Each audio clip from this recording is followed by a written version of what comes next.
following program is a special presentation of Fox Sports Net.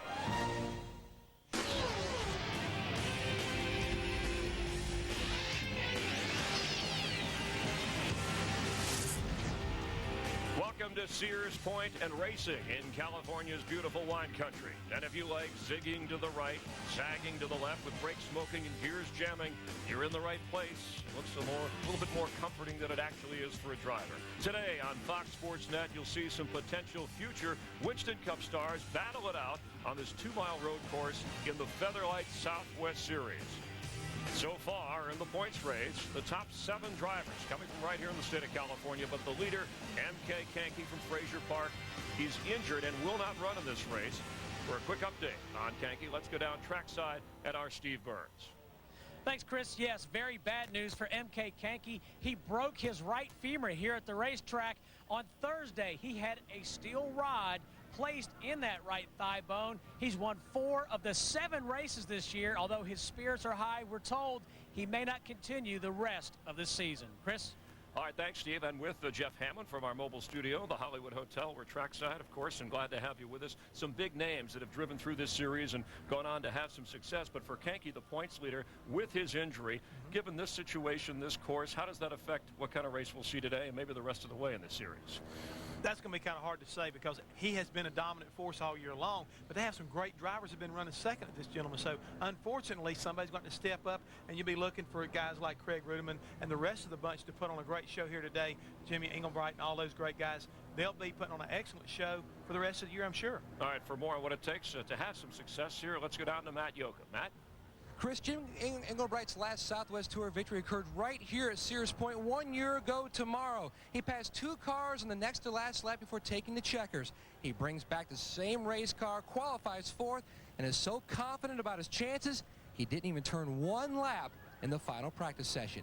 To Speedway Illustrated's Dick Berggren. Thanks, Matt. Pre-race strategy is as interesting as it is unusual. Ordinarily, when the caution flag flies, you'd expect to see stock cars come in and change tires. May not happen today. Takes so long to make a full lap on this big road course that it's possible to change 4 tires without losing a lap. There is also a rule that says only 2 tires can be changed under a caution. So several teams are planning to pit under green to take 4 fresh tires, and then they're going to hope that somehow a caution flag follows. Engelbright is one of those. To the booth. Thank Dick, and hi everybody. Mike Joy with Darrell Waltrip and Larry McReynolds. The pole sitter is a road course specialist, Steve Petty, but the winners of this race have included Ken Schrader, Kurt Busch, and Ron Hornaday, familiar names to Winston Cup fans. And Darrell, these cars look like they're a lot of fun to drive. Well, they really are, but you know, one thing that we have in common every time we do a Saturday race, aspirations. Everybody in this series has aspirations to move up to the next level, whatever that may be. Now, these cars are fun to drive. They're on bias tires. You really can sling them and slide them around here. They're fun to drive. And Saturday racing on a track like this, having a lot of fun. We're going to see a lot of wrecks. We're going to see a lot of excitement. We're also going to see a lot of strategy, Larry. And what do you think? We can only get 2 tires. What are we going to do, bud? Well, Dick Berggren talked about it. And I like the strategy of pitting under green and getting 4, but 2 things. You got to make sure you're up near the front, and you got to make sure you have a good pit stop or you don't get lapped sitting in the pits. We're going to see maybe some left sides change. Remember, we're turning to the right here most of the time. Left side tires getting a lot of the abuse, but don't be surprised. Forward bite, hooking the rear wheels up to the pavement. 2 rear tires may be changed on the caution. No matter what I do, I want to give you good track position at the end of this race. That's the key. All right, the engines have started. We're set to go racing on Fox Sports Net on the 2-mile road course in Sonoma, California, with NASCAR's Featherlight Southwest Series.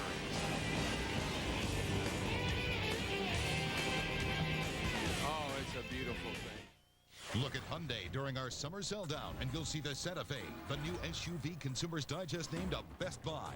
In a 40-mile-per-hour offset crash test, it was also named Best Performer in Class.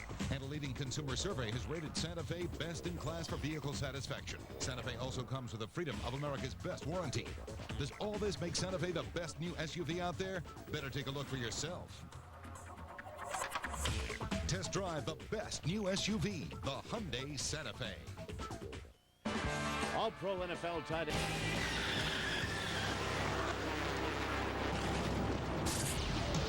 Welcome back to Sonoma, California. And Fox Sports Net coverage of the Featherlight Southwest Series. Today's race, the Snap-on Tools 200. 42 cars will start. 64 laps, 128 miles. They can go 35 to 40 laps on fuel. And here's the way they'll line up today. Former SCCA amateur champ Steve Petty has his second straight Sears Point pole. He shares the front row with Eric Holmes. Greg Pursley, the runner-up here last year, and the defending champion of the race, Jim Englebright. Craig Rodman, the Las Vegas winner. Kenny Shepard, third here 2 years ago. David Pook with a family road racing background, and Rudy Revac. Greg Pickett, the former Trans Am driver, and Bernie Lamar.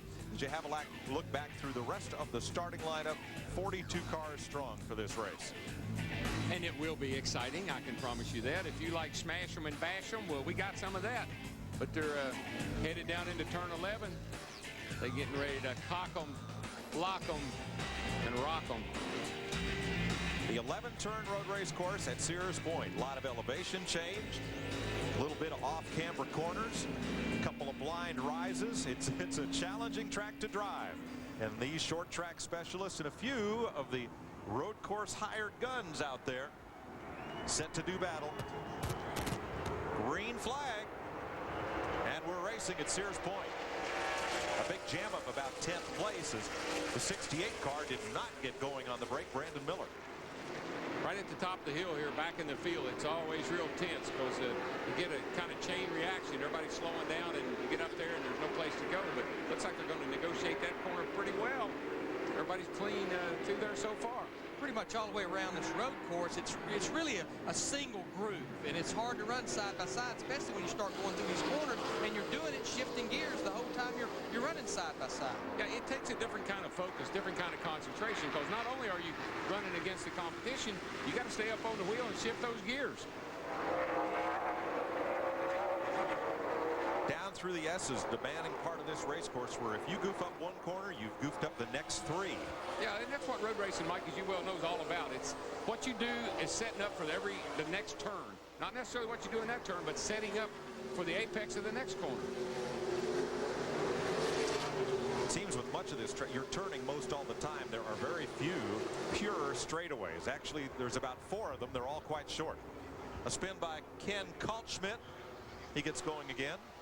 That guy got a little help there. He got a wheel mark on that right side. Oh, one car bangs off the wall. That's 68 again, having trouble Brandon Miller, and he gets to the side of 81 Scott Lynch. Tough getting off of turn 11. Cars get really, when you try to put the power down right there, they want to jump out from under you. A lot of cars do, and it really gives a driver a real challenge. You're riding with Steve Petty, the race leader and pole sitter. And there's a spin, 57, or check that, 87, Bernie Lamar. Now, that doesn't necessarily mean that we're going to have a caution all the way around the racetrack. There'll be a caution, what they call a local yellow. Flag will be for waving right there. You can't advance your position when there's a waving yellow, but that doesn't mean that you stop racing. You're required to stay single file until you get past the accident site. Yeah, there's actually about 11 little miniature flag stands around the whole racetrack. This is 58, Scott Brandt. He's off the racetrack. I don't know if we got enough cameras to keep up with all this or not. That's coming down the hill, looks like to turn 4, where he's been off.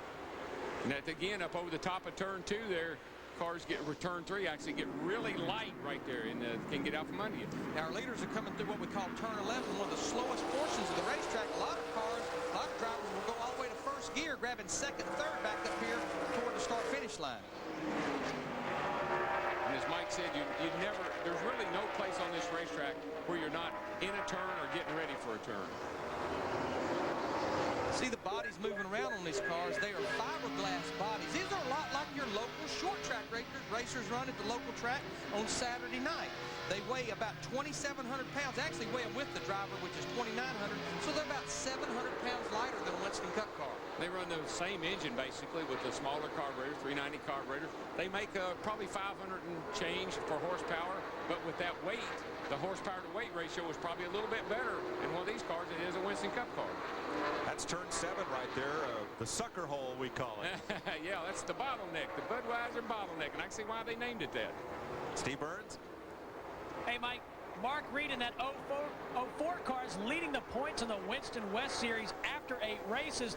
He won a pole here in 97 and won 2 races on this tour last year. Was running second here a year ago when a Panhard bar broke.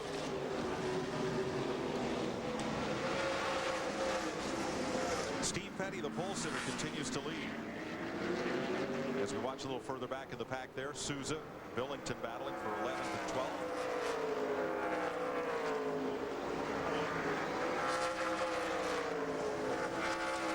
Everybody's content to run single file right now, 64 laps, and you always had the strategy when you come to Sears Point road course. If you followed about 3 or 4 things, if you stayed on the racetrack, nothing tore up like a transmission or a gear, and you made good pit stop calls, you could have a good top 5 or top 10 finish. Yeah, this is all about when to pit. I think you know that, Larry. If you pit at the right time and you come back out in here in the front of the field, you're going to have a great finish. But you get back in here on these restarts or after a caution, and you can get your car torn all to pieces and have a great car, but you'll never show it. Yeah, most racetracks we go to, if you pit under green and a caution comes out, you're normally burned because you're a lap down. Here with 1 minute and 16, 17 seconds now at a race pace, almost 1 minute 20 seconds, get in, have a good stop, you can get out, and it's an advantage then if the caution comes out. Oh, yeah, that's what you hope for. Petty leading Holmes, Persley, Englebright, and Craig Rodman. Now, Steve Petty not and another car off here in the S's in a cloud of smoke, and that would be Thomas Martin. Whoa, Thomas, watch out here, bud. Coming right back out in front of some oncoming traffic. Dick Berggren? Well, Thomas Martin had a very unusual method of getting into this race at all, Mike. He didn't have a big sponsor, so what he did was to take his car first to a car show, then he brought it here, did the same thing at both places. Took the hood off the car, put a pot in front of it, and you could sign your name on the hood for whatever you could afford. As little as 25 cents got some folks' name on the hood. The biggest donor, $800. But that is how Thomas Martin got in the race. That's how he afforded it. Pretty neat. Troy Ermish goes for a spin down to turn 11 and continues. Caution free after 4 laps. Steve Petty, the race leader. Brandon Krause flailing a little fiberglass there. As Steve Petty has led from the pole. 63 Eric Holmes in second. Greg Persley, defending race champion Jim Englebright, and Craig Rodman are the top 5. It's Toyota's July 4th show. But a Trans Am veteran, Greg Pickett, is on the move at the tail end of that lead pack, number 86. There's a look at Pickett. One of several road course specialists in this field. He's up to 6th after starting 9th, and he's starting to put pressure on Rodman. Yeah, he's a real veteran road racer. He's done a lot of 24-hour races in the Trans Am series as well. He's a very savvy competitor. Used to partner with David Hobbs on the Budweiser Trans Am team back in the early 1980s. Dick Berggren? And he's won 3 times here, Mark, in the Trans Am series. This car was built basically pretty well brand new, and it's a bunch of guys that are just his buddies. They're doing this as a hobby. He has not run Trans Am all this year, but he's had so much fun here at Sears Point, he's getting ready to go back into it again. Inside of Englebright, makes the move, and going to happen right there. Yeah, that was a good veteran move. He had the nose in there, and he could have forced it, but I think they would have probably made contact if he had a. Boy, watch that 20 car, man. He got a little air, didn't he? Unlike an oval where you really beat people, I think, there on a road course, is outbreak them, getting in the corner, root them out of the way, and get underneath them and go on. Yeah, this is a classic take the line away. Here you got a line that you got to be able to follow through the turns, and if you can get a nose in there and take the line away like we see here with the 70 car going down underneath that guy, took the line away, he's got the position. Persley goes for 2nd place, and Englebright follows him through. For more on the defending winner of this race, Englebright, here's Matt. Well, Mike, we told you at the beginning of the show that Jimmy Englebright decided not to run this 20 car in the final practice session, so confident about what he learned in a test session here and what he saw in his 8 or 9 laps of practice before qualifying. But over the first 3 or 4 laps, he was very concerned because the brakes did not feel right. He could not get good grip in the car going through the corners when he got onto the brakes. But now he says the car has come in, and he just drove past. And Darrell, you might help out here, but his terminology was yee-haw, ha-ha. So I think the car is running very well now. That's a technical term. Well, what that means is, well, did you guys see that? It's kind of like the last thing you hear old Bubba say, hey, watch this. And Jim Englebright now, he competes on the Craftsman Truck Series on a regular basis. There's your leader, Petty, and now Persley. This 70 car of Greg Persley, this is the race team that Kurt Busch drove for and won the championship with a few years ago. And you can see, Mike, they just throw these cars. They're on bias tires, and they just throw them around the racetrack. Sling them, jerk them, whatever it takes. They get real jukey, but they get it done. Petty, Persley, Englebright now third. Holmes kicked back to fourth. Rodman now trailing Pickett. Pickett has gotten past Rodman for fifth place. I keep my eye on old Pickett now, and he's a good road racer. He's got the savvy. He'll be up there before it's over with. You'll hear us talk a lot about these cars being on bias tires. I think the real advantage to a bias tire, Darrell, is a little more forgiving feel. Oh, yeah, you can slide them like they're doing and get away with it. But the disadvantage is the stagger on them will change the size of them. Their differential between the left rear and the right rear, left front and right front, normally we'll run about an inch and a quarter stagger. The stagger will grow and shrink with bias tires. That's a disadvantage of it. Well, and that happens because of all that sliding around. You heat that left rear up, that thing's going to gain air pressure. It's going to grow, and you're going to create a bunch of rear staggers. Well, and one thing I do need to correct myself on here, we run the same tire left and right, yes, and we want zero stagger in the rear. Yes. Actually, on the Cup cars, I think it's the Martinsville left side tire, I was told. These guys, I don't know what they're probably running on, what they run on tomorrow night, wherever they race. I mean, they run 16 races. This is the only road course that they run.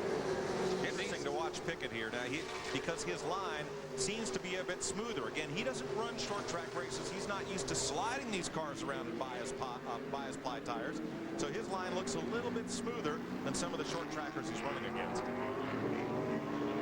If you've been used to running half miles, quarter miles, and even little third miles like these guys run, they run all those. They run in about parking lot sometimes. This is a big racetrack for some of these guys.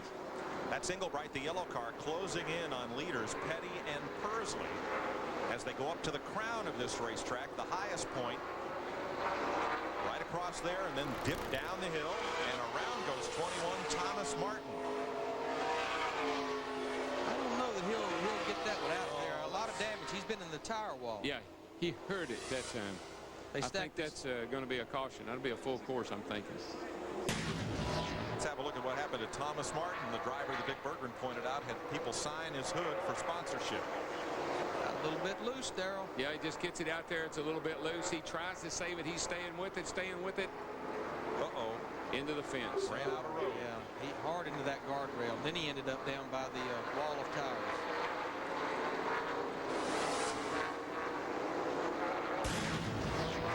And there you see some of the signatures that were on that hood when it was attached.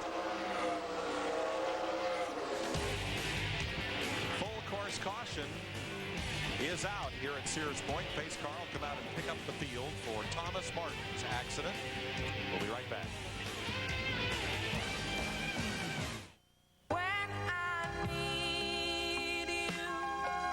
Now get Touched by Love, a new 36-song collection of the most popular soft rock hits. I love you. I honestly love you. Sometimes when we touch, you'll feel the magic of love in every song.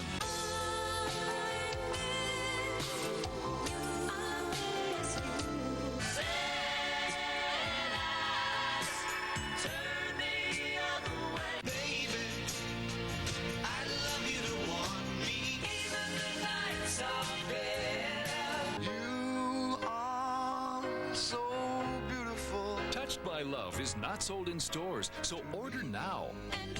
Call toll-free now for Touched by Love 2 cassette. With us at Sears Point on Fox Sports Net, our NASCAR coverage continuing tomorrow from Milwaukee. Start your day with NASCAR this morning, followed by the Busch 250 on FX. Kevin Harvick looking to extend his lead in the Busch Series driver standings, and then wrap up your racing weekend with NASCAR Victory Lane. the Fox Networks, your home for NASCAR. And here, Thomas Martin in the 21 car, after that little spin out, able to walk away. He was all right. His car, Jeff Hammond, not necessarily the case. And that's part of where you have to attack this course. You're driving on the ragged edge, and nothing beats up a car like this place. Whenever he gets away from you, it can really be. This is what happened to this gentleman here, Thomas Martin. He was trying to make it around that one corner coming down through the S's, and the car just literally got away from him. But you got to stay up on the wheel, and it's right on that ragged edge as you're talking about. And when it happens so quick. A lot of times you can't recover, and this racetrack is very narrow. So when it gets away from you, you're going to get in the wall. At our location, you saw the Hollywood Hotel where we are, and then you saw the hood with the signatures that Dick Berggren referred to a little bit earlier. As you see after 12 laps, what the lead is like. Let's go back upstairs. From the Hollywood Hotel back up to our California condo overlooking the S's, precariously perched here.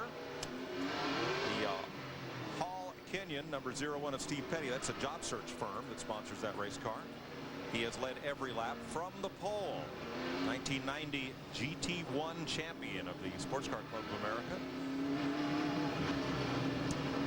What they do here, because of the distance around this racetrack, they don't get the one to go to racing at the start-finish line. They give it to them back up in turn 7. That keeps them from wasting another lap. You hear us talk about pitting. This is a short pit road. It's out there on what we call Gilligan's Island. It's about, the main pit road is about 3 times the length of that pit road. When you pit, and we'll see this later in the race, they hold you for 18 seconds to try to make it equal to pitting on the main front stretch. Well, I love the new garages, and I like the things they're doing out here, but they need to make a pit big enough for 43 cars. Look out here now, guys. Get a little racy down here. Up to the crown of the racetrack, and now down to the new section. It's all new down in here. This is turn 4. Whoops. DW almost turned in the wrong place. Turn 4. Got a nice runoff area back in here. Got to watch that wall right there. Now we're over here. We call this turn 7. It's going to be a little runoff over here. We'll see a lot of action there before the day's over with. Cut back. Got a little cut back right in here that's kind of tricky, that sets you up for the S's. S's are all about hitting your mark here, hitting your mark here. You got to hit those marks there. Run the inside here. Set you up for a nice entry into 10 down here. You try to straighten the S's out as much as you can running through there. And you get up on the ripple strips to do it. And that's why we see air, get the cars get up in the air a lot. Trying to straighten that out through there. And getting up on those ripples doesn't hurt a thing. Turn 11. That tight hairpin Martinsville looking corner at the end of the racetrack that brings you back here to start finish. Jim Engelbright has gone to second. Moving past Persley into second place, and that's given Steve Petty a little bit of room at the front of the field. Yeah, all that racing going on there behind him, he kind of opened up a little gap, but not a whole lot. I believe that these guys will be able to chase him back down. Engelbright will. On board with the Wonderbar cam. On board the Jelly Belly number 20 of Jim Engelbright. Matt? Mike, under that caution flag, Jimmy Engelbright was talking to his crew chief, Rodney Haggard, just about his braking problems. They came to the conclusion that Jimmy is just used to the Brembos he runs on the NASCAR Craftsman Truck Series. He's got Willwoods on this car, so it's just a little bit different feel. But they were also talking about pit strategy. They're still sticking to their pre-race game plan of trying to go 1 lap past halfway under green. That way they can take on 4 tires. Because of the pit road rules here, under caution, you can only take on 2, so they're going to try to pit under green and take 4. Yeah, at least 4 different brake manufacturers involved. The Willwood, the American company, and the Europeans. Brembo, Alcon, and AP, all producing massive brakes to blow these stock cars. Well, that's been probably the biggest, we got a race down in the corner here. Pickett inside, Rodman outside the 2 car, back there at 4th place. Pickett's car looks really good. Accelerates straight up off the corner, got the position, took the line away, cut down in front of him, and boogity-boogity, here we go, up the hill. You talk about brakes. Brakes are the transmission is one of the most important pieces of equipment you've got here. But having good brakes, stop these cars on that high-speed entry, get them low down, outbrake someone getting in the corner. Pretty important piece of equipment, the brakes. Yeah, and balance in the brakes. Big calipers on the front, got to match that up with the right equalization between the front and the rear so the car doesn't just nose down or doesn't lock the rear tires up. Balance is very important. Good passing place here between turns 4 and 7. If you can get a good run off 4, down into the sucker hole. That's where 63, the white car, Holmes, tried it on Persley. I think we're going to see a lot of contact there over the next couple of days going into that corner. That'll be the place. Our Star Nursery camera on board Greg Pursley. Looking back at Holmes in the fourth place car, Pickett and Rodman. She's just purring along. Turn 10. And then down another straightaway. Not really a great passing area until you get the end of this one. Going into turn 11. Oh, and then look how big it is. Holmes on the outside, but that's the long way around. It's hard. Somebody's got to be way off the pace for you to be able to pass them on the outside of turn 11. You got to hug those ripple strips there against those tire barrels. If turn 7 is the Budweiser bottleneck, turn 11 must be the spaghetti hole.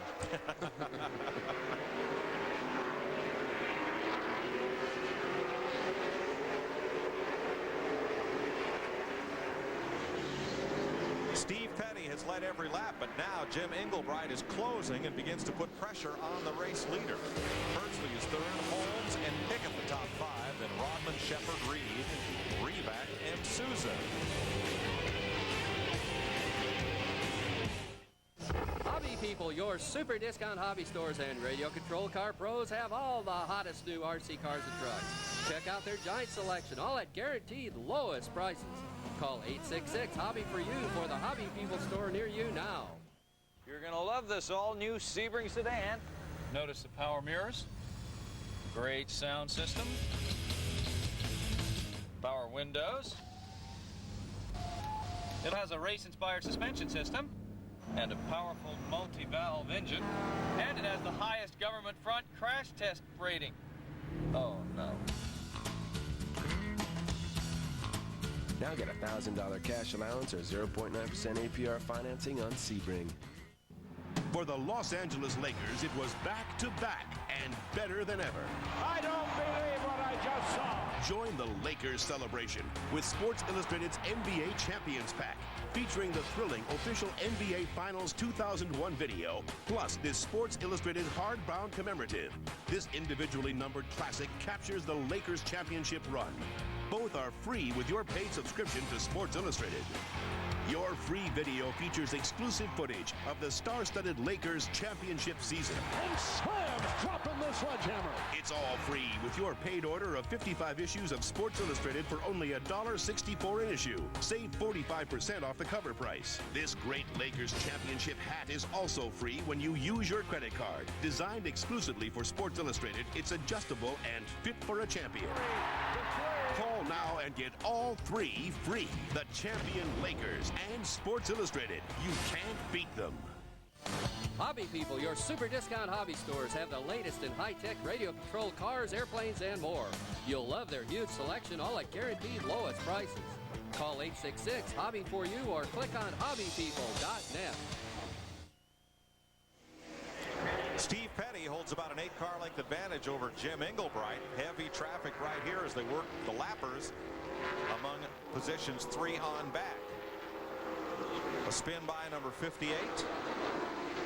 Scott Brandt, second one. I believe it's the second one for him today. That's down at turn 11. They ought to have a 3-spin rule. 3 spins and you're out. Because I think we've seen the same guy spin out about 2 or 3 times already. Down in the corner here, don't see anything going on. He gets down underneath that guy. Don't want to get into him. Man ran right into those tires. Saw Bobby Labonte do that here last year.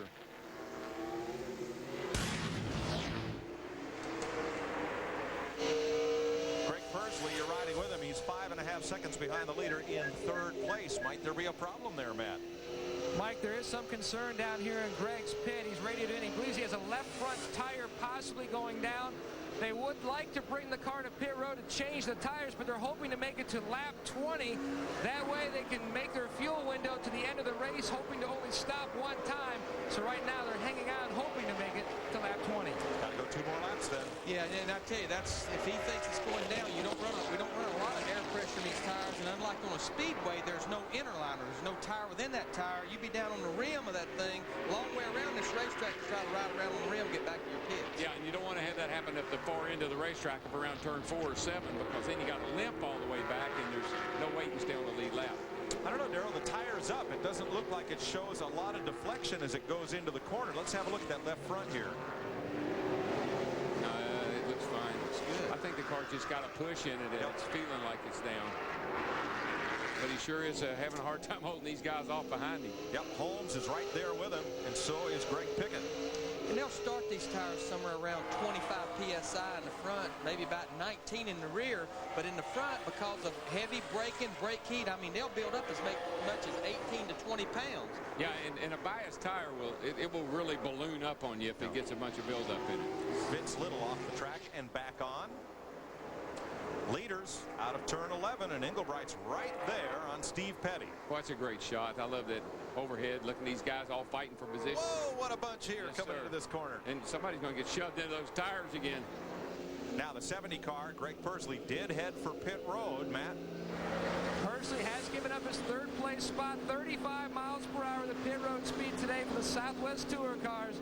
As he makes his way down the long, long pit road. They are going to make a 4-tire change. This is under green conditions, so they will make a 4-tire change. The left front, Darrell, does look like it's up as they go around to the right side of the car.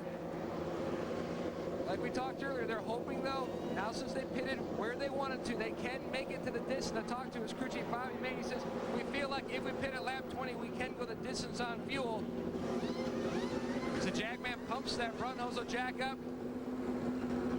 They get the left sides on. Looking at that left front, don't see any cuts yet. And he's down and away, 29.5 seconds. And the important thing is they can do this without losing a lap under green. Yeah, the leader's just now in turn 10. He's just now exiting pit lane, so he's going up the hill to turn 1. But to me, the question is going to be, can he run 45 laps on fuel? Most of these teams were telling me they can run about 35 to 40 laps on fuel. They have 22-gallon fuel cells, just like the Winston Cup cars, so 45 laps is going to be a long way. I think he's probably depending on a couple of caution flags to be able to get caught back up and to be able to make it. From third on back, what a battle. Holmes holding off Pickett and Rodman, the 2 blue cars. Then Souza, Shepard, and Reed. Look at the gap the leaders have on that third place battle. Steve Petty and Jim Englebright. And when you're out there by yourself, you can run so much faster. As you was mentioned earlier, Darrell, it's such a hit your line, hit your mark sensitive racetrack. A lot easier to do when you're not having to race somewhere. Oh, yeah, because you don't need a distraction. The track is your distraction. Hitting your mark, shifting your gears, braking at the right point in time. And you don't need somebody hounding you. So you start looking at them in the mirror, they start sticking that nose under you, and, buddy, you can lose a lot of time. Let's look back at 8th place. It's 0-4 of Mark Reed, the Winston West point leader. Steve? Yeah, Mark Reed's going to employ the same pit strategy that Matt just described in the number 70 of Greg Pursley. This is known as short pitting. The 04 Mark Reed started this race in the 13th position. His crew is on the wall and ready to service him. I don't know, Larry, about short pitting here. It's a lawful long way to go on that set of tires from here to the finish. It's tough strategy. I mean, it used to drive me crazy here. If they can get to lap 24 to 29, then they can go the distance. And here we see he's coming to pit road, so this is lap 21. But you're right, that puts you out there a long time on those tires. But something you said yesterday that made a lot of sense to me. I'd rather be out there with tires with 25 or 30 laps on them and at the front than I had to be back there at about 25th or 30th with 4 brand new ones. Absolutely. So track position's huge. How about it, Steve? Mark Reed comes in, DW, the 04. They're going to change right side tires. Right behind him, the 44, Bob Lyon, also in. Mark Reed, long time on the right side. This will be a 4-tire stop. Still having trouble on the right rear, the 04, Mark Reed. Finally, they get this job done. Jackman gets underneath the left side of the car. Very long time on the right side of the car. Left front tire goes on with no problem. Again, slow on the left rear, the 04. Very long pit stop. He's finally away. 38 seconds for the 04 of Mark Reed. Doug McCown was also in. He came by us very slow and coasted in. A former winner of this race, McCown, going to the pits. Got a car right there stuck in the pit lane, and they're going to have to throw a caution because they can't leave him sitting there. Yeah, that's McCown. He didn't make it all the way to his pit after coming by us pretty slowly. We're going to get a full course caution, and that may work to the advantage advantage of the cars who just stopped. Oh, it will, definitely. This is ideal. This is what you want. Just came out of the pits, 4 fresh tires, caution comes out. You can go from about 30th to leading the race. Under this caution. Didn't that tell you what good strategy that was? Well, you know, we saw a similar strategy. Think about last week with Bobby Labonte. Right. When he came in a lap before the caution came out, everybody pitted, and next time by, he's the leader. You know, the thing I want to say, we're seeing 30 and 38-second pit stops on these guys. In their defense, they run 16 races, but only make about 7 pit stops a year. Only do they run about 7 races where a pit stop's involved. And they have what they call, a lot of them do the wide 5. It's the old-timey where you don't have a center lug nuts all right in the center. They're all out around the edge of the rim, and that takes a long time to change. Very hard to get the air wrench in there and get the tire indexed. Some of the SCCA volunteer race officials that staff all the corners of this course, you see them all dressed in white, pushing McCown's car off so we can get back under green. Steve Petty and Jim Engelbright are your race leaders here at Sears Point, the NASCAR Featherlight Southwest Series.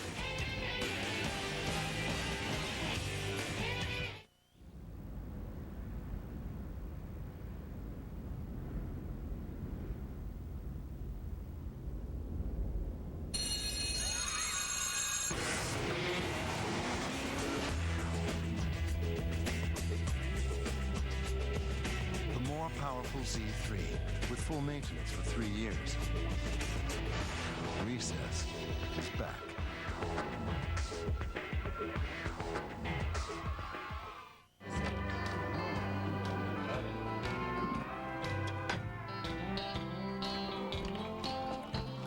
Excuse me, sir.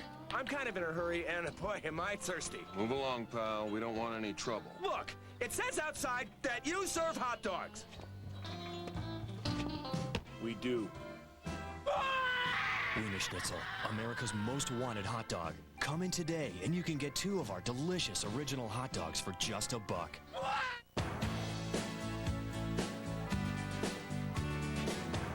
Anything you want, you got it. Anything you need, you got it. Anything at all, you got it.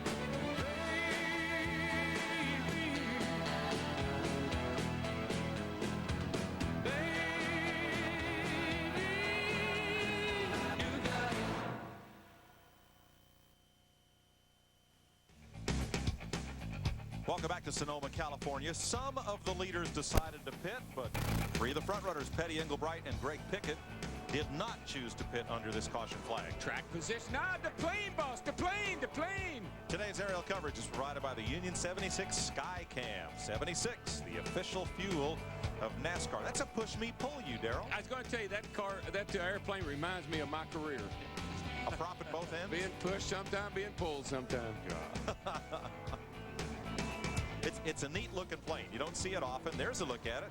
A propeller on each end of the fuselage and twin booms and rudders. Kind of P-38 look in there. I think they call it a Skymaster. Looks like a mosquito. And here's what it sees, is this great aerial view. I love the view. Of Sears Point. Pace car is in. Steve Petty, who's led every lap of this race, brings them up very slow for the restart. Watch, Mike. See how these guys back in here, they got to catch up, and then all of a sudden they run up on cars that haven't taken off yet. Sometime you can get a real bottleneck, get into each other right back here. Even though you don't get very many cars a lap down on the road course, all restarts are single file. There's no double file restart. Doug McCown lost 2 laps, but he's back in the race. That's the car that stalled to bring out the caution. And Steve Petty, who last year led twice for 17 laps before transmission troubles put him out. Trouble up at turn 2 at the top of the hill. Oh, Two cars go spinning. And now there's a bunch of them involved. I'd be 2, 4, 6, 8, 10, 12 cars. Take us less time to tell you who's not in the accident. Up at the top of that hill on restarts, it's always real touch and go, because the guys get up there first, they slow down, and here comes the rest of the guys running wide open, and it just bottlenecks and chain reacts right back down to the cars that are getting there last. Well, 83 was one of the cars that pitted, Travis Clark. He's going to lose some rear-end fiberglass. Now, here it is at the top of turn 2. See, watch these guys. See, you're coming up the hill. You're coming up here with a lot of steam, but the guys up here in front of you are slowing down. Oh, there's the one. Oh, yeah. That yellow car, 94. 94. Darrell Lamore kicked it off. Just tried to go in there too hard for the conditions. Oh, yes. Too much traffic. Eddie McKean among those involved. Watch the yellow car coming up the inside into the corner. There's the first contact. You're coming up that hill and you say, oh man, I'm going to pass a whole lot of cars. Everybody's slowing down. But you got to slow down too, bud. Yeah. You go in that corner, you go, I'm catching him. Well, the reason you're catching him is he's on the brakes, and you should be too. That's right. Going to take a full course caution to sort this one out. And I think we know why those leaders didn't pit now. Who wants to be back in all that? Exactly. So Rodman is pitting now. Craig Rodman, the owner of Victory Circle race cars, pits in front of Dick Berggren. Interesting story on this guy, Craig Rodman. Last year, the beginning of the year in April, he hit the wall so hard at California Speedway, bent the toes back on his left foot. The surgery that followed and all the rest of the healing is such that his left side shoe is a 13.5. Right side shoe, size 13. But he's toughing it out here. He uses the ball of his foot instead of his toes in order to brake the car. He is a left foot breaker. He has run up front all day today. Came into this event second in points. He'd already won 2 races so far this year. He's telling the crew, keep your cool, keep your cool. Stop is taking much, much longer than they would have wanted, particularly on the left rear. They just have dropped all the lug nuts on the ground from the left rear. Very, very slow pit stop. But you know what? It's not going to hurt him because there's nobody passing him on the racetrack. He'll just pick up the back of the pack. That's all. They're watching to make sure they get them all on. Yeah, they got them all on now, finally. Long pit stop. And Dick, there's been a crash at turn 1 as Scott Brandt's car is pushed back.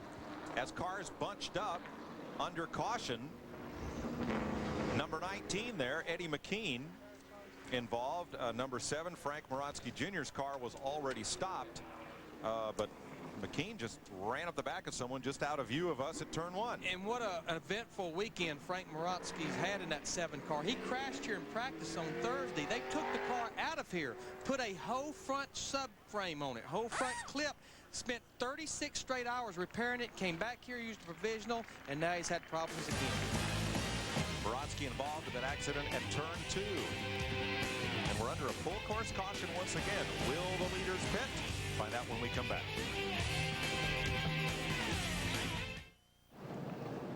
Why don't you put that frozen pizza back and go out to dinner with me instead? Oh, sorry, I have to do my laundry tonight. By waiting until after 7 p.m. to use major appliances, you'll help avoid rolling blackouts. What are you doing tomorrow night? The dishes. And you just may find it has other advantages as well. Next Wednesday... I've got to vacuum Wednesdays. Help conserve energy. Together, we can do this. I like your cart. Interactive shopping with live streaming video.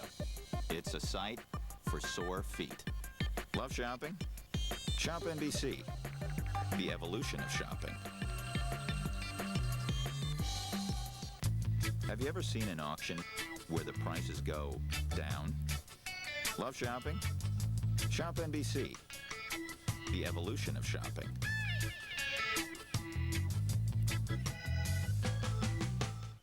Treat your family to a vacation at the all-new Knott's Southern California Resort. Pick up your discount coupons at participating Del Taco locations, good for 2 nights at the Radisson Resort, Knott's Berry Farm, tickets to Knott's Theme Park, and tickets to Soak City USA Water Park, plus a whole lot more. Over a $500 value for just $2.99. And while you're at Del Taco, enter to win the ultimate family vacation to Knott's. One lucky winner every week through July. Congratulations to Claudia Pinato, who is this week's lucky winner of the Knott's Berry Farm Weekly Trip Giveaway. Fox Sports Net 2 goes old school. We're turning back the clock on the Battle of Los Angeles. The year was 1988, and Heisman hopeful Rodney Peete had the undefeated Trojans thinking national championship. But the Bruins had a young phenom named Aikman, and a win over their hated rival would put them in the Rose Bowl. USC, UCLA, some things never change. Tomorrow at 1 on Fox Sports Net 2.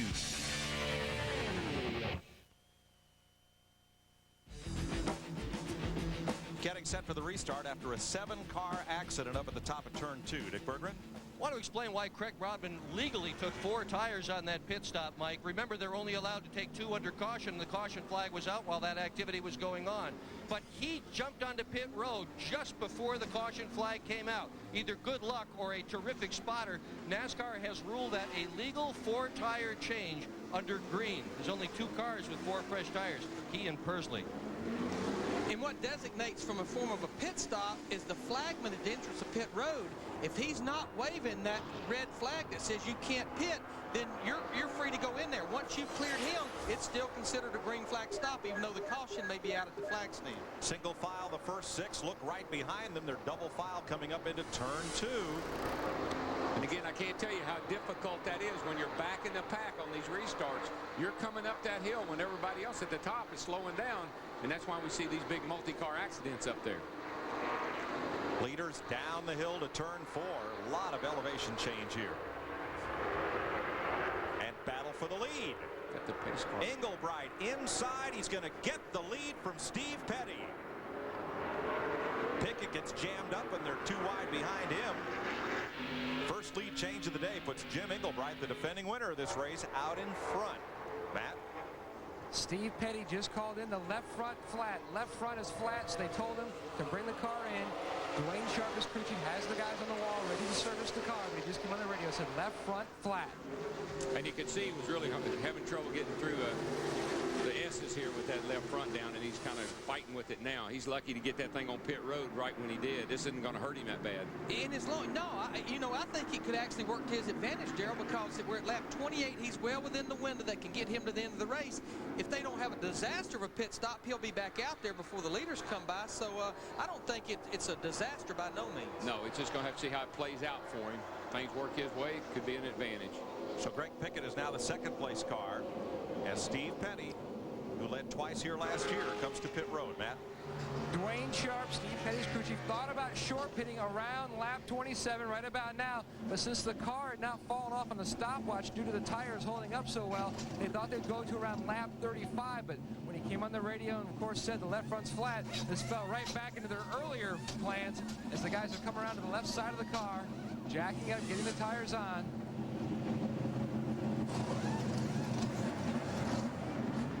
And the front's done. A little trouble on the left rear. It's the last slug. Drops the clutch and he's down and away. So Petty, the pole sitter and early leader, back in the race. And one of the things you got to be careful of, Larry, you know, on a restart here, you ride around a couple of slow laps, pick up a lot of trash on the tires. You can see it all out here. You get that on the tires, you drop the green flag, you say, oh, I got a flat tire. It feels exactly like a flat tire. And you got to go for a lap or two to be real sure that it's not just buildup on the tires.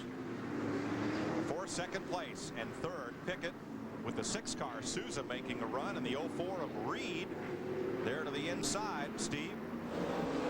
And the 04 of Reed may be in good shape. Crew chief Jerry Pitts talking to him. Jerry, tell us about your strategy of short pitting, and can you make it the rest of the way? Yeah, we can make it to the end. We decided to come in at lap 21 there where we could we make it on fuel and try to get track position when everybody comes in under caution. All right, and Jerry Pitts is a guy who's got Winston Cup experience. He's worked with Bill Elliott and most recently the 92 of Melling Racing. Thanks, Steve. There's a look at his driver, 04. Mark Reed, who's back up to 5th place after making his stop. And we could certainly see that the right front tire was down on the Steve Petty car. And also going back to the pit stop that Greg Pursley made earlier, we wasn't sure that tire didn't look flat, but it, a lot like our Hollywood Hotel, it does have a slow leak. Oh, yes, a couple of them over there.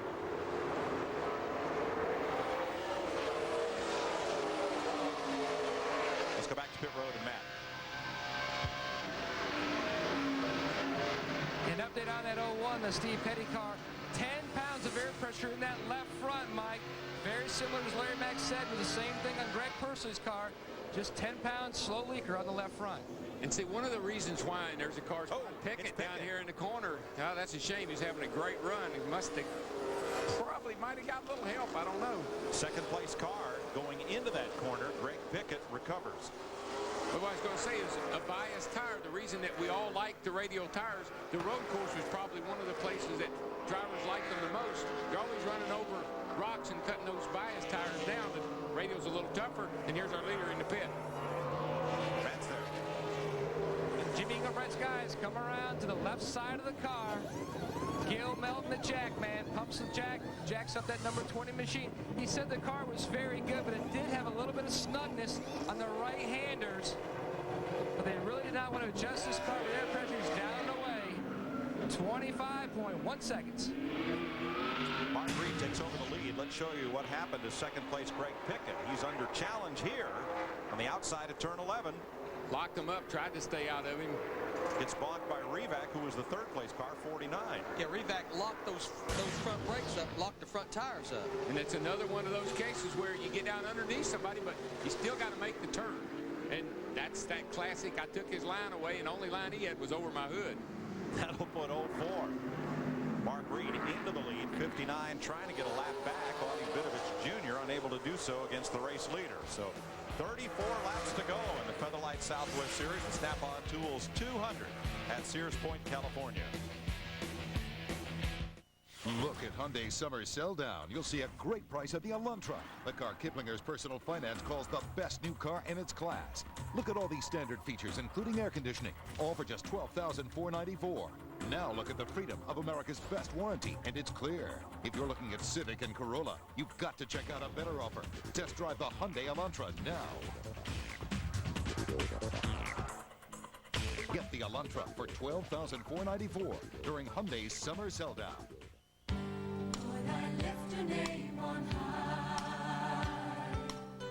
Millions have experienced the power and the glory.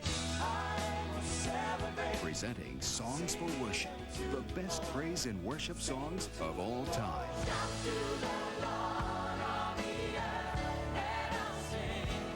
Get Songs for Worship on 2 CDs or 2 cassettes for just $12.99.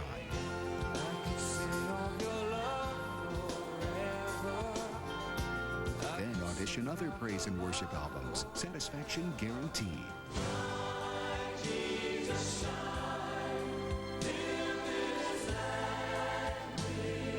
So call now for Songs for Worship. To order Songs for Worship, use your credit card and call 1-800-562-2882 or send $12.99 for 2 CDs or 2 cassettes plus shipping to the address on your screen or order online at timelife.com. Going to a game this weekend?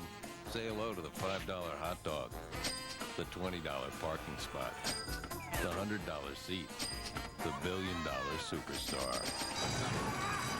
Time to discover Hollywood Park, LA's affordable sports alternative. This Sunday, come out to watch the Hollywood Gold Cup, play the $1 Million Guaranteed Pick 6, and go home with the first ever jockey bobblehead doll, Hall of Famer Chris McCarron. And it's yours free Sunday at Hollywood Park, an official no lining zone. Welcome back. Glad to have you with us from Sonoma, California. And for one spectacular summer night, the greatest collection of baseball superstars gather in Seattle to take sports center stage. Jeter, Martinez, Bonds, Johnson, and others lead the American and National League teams when they collide Tuesday, July 10th for the 72nd All-Star Game. This year, baseball's biggest moments unfold right here on Fox. And we've had some interesting moments unfolding here as we're under our 4th caution. The Featherlight Southwest Series points leader M.K. Kanke is not running in this race, but Mark Reed is currently our leader, and he leads in other areas. Jeff Hammond. Yes, he does. Mark Reed, our current leader, is leading the Winston West Series point championship at this point in time. But Chris, a year ago, he was a 2-time winner in this Featherlight Series, so he knows his way around this course, and he knows how to get it done. All right, and there is Mark Reed currently running first. Let's go back upstairs to Mike Joy, Larry McReynolds, and Darrell Walter. Jimmy White right out the caution with a spin off into the dirt. They had to pull him out, give him a push, and he's now on pit road getting new tires. But as they raced back to the caution flag, number 10, Joanides getting into the 47. And Ken Kaltschmidt getting the worst of that against the wall coming out of turn 11. And these guys, they're not used to racing back to the caution. All of their racing that they do everywhere else, they freeze the field. They go back to the last completed green lap, but here at a road course, it would take so long to run the race, they race back to the caution. 34 laps complete here on the 11-turn road course at Sonoma, California. There's a look at that paperclip-shaped turn 11. We'll be right back for the green.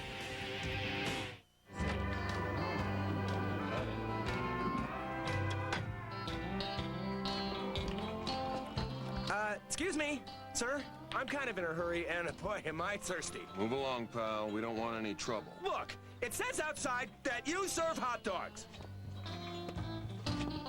We do. Wiener Schnitzel, America's most wanted hot dog. Come in today, and you can get 2 of our delicious original hot dogs for just $1.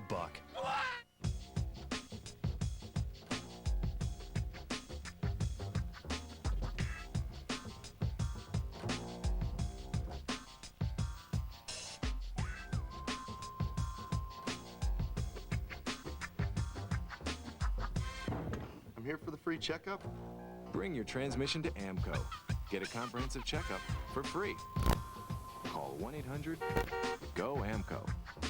Bring your car, too. Don't worry, they'll be here soon. I can't wait to meet this Tracy Coleman. Kevin says she could be the one. Mom, Dad, meet Tracy. Oh. I was expecting someone pretty. Yeah. The Last Word with Jim Rome. The only sports commentary that's truly brutally honest. Weeknights at 11:30 on Fox Sports Net. Mark Reed will take the restart green. Number 04, Ben Walker, right behind him, had worked his way up to 9th from 17th. He also pitted on the first caution, restarted 21st. And now the 20-year-old rookie is in second place, right where he finished in the last series race at Irwindale, California. Number 35, Walker. And Darrell, you mentioned it earlier, these guys that were maybe a little close on making it on fuel from pitting that early, these cautions, it's buying them all kinds of fuel. Yeah, I think they'll be okay even with that one caution. They'll certainly be all right with another one, but I think they're going to be fine. Mark Reed, your leader. He's going to run some Craftsman Truck Series races later this season. Got a lap car between, that's Augie Vinovich Jr., between himself and Walker. Walker moves inside the lap car. He's going to get him there at turn 7. Mike, there's some people that are concerned about that area right there coming off of turn 4. That's a wall that sticks out there. You get out wide there, you could really be in big trouble. They got that protected with the styrofoam blocks, but still, it's an area of concern. Vinovich and number 80, Nelson, who's now the third-place car after the shuffle, as many of the leaders pitted under this caution. John Nelson moves up, takes over the third spot. 63, Eric Holmes is 4th. And Bob Lyon, 44, is 5th, and then Pursley in the 70. 3 wide into turn 11. Pursley on the inside, Lyon on the outside, and they split. The car in the middle. There's Rodman, number 2, trying to move back up after his pit stop, and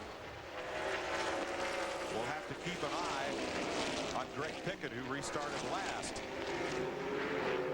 And Pickett had a great car, but he got spun down there in turn 11, and he's got his work cut out for him to get back to the front.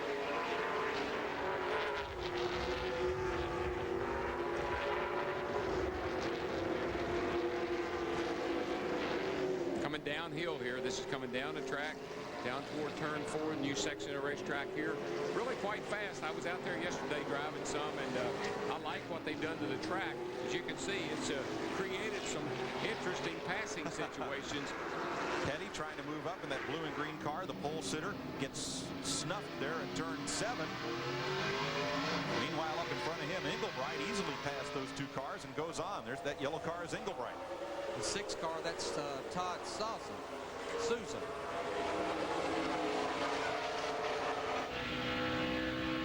Down into turn 10. And on to turn 11. Just so many different approaches here. A good road racer will stay out wide and enter that corner late. Problem with that is a bad road racer will drive under you and wreck you. Right. Or a good oval racer. Whoa, we got hard contact with the outside wall there. And around goes the 81 of Scott Lynch. He's the second car involved, and there are 3 more.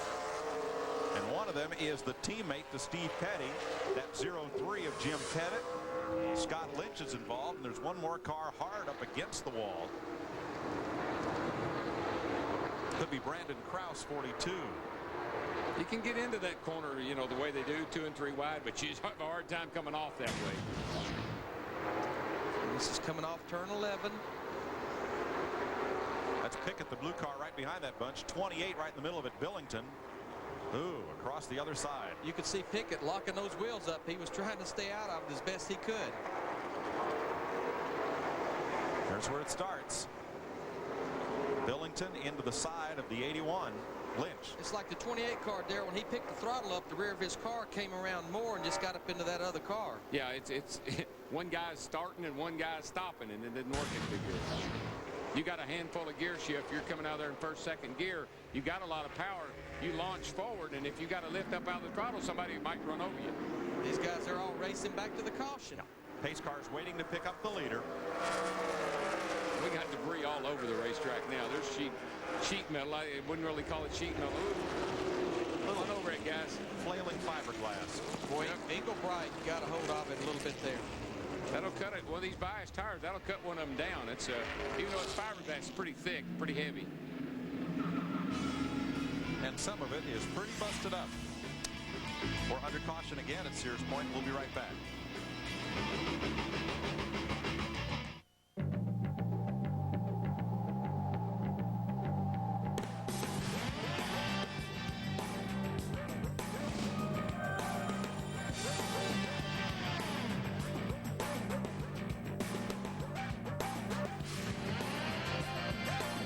Before getting a new car, it's a good idea to get a few quotes. Now returning Daimler Chrysler lessees with preferred credit can lease a Chrysler 300M for just $379 a month. It's here, waiting for you. Inside is unlimited strength and power. It builds confidence and reshapes your body. It can change everything. This is Bowflex, an entire gym in one easy-to-use machine. So powerful, it delivers over 60 health club quality exercises with up to 410 pounds of resistance, all in the convenience of your own home. Strength training with Bowflex is so effective that we guarantee you'll get the results you want in 6 weeks or less. And you can own one with no money down and payments as low as $33 per month. Bowflex is real. The results are real. The question is, are you ready for Bowflex? For a free video and brochure, call or go online at bowflexdirect.com. Do the research, listen to real customers, then place your order online and get started. Bowflex. Who said change isn't easy?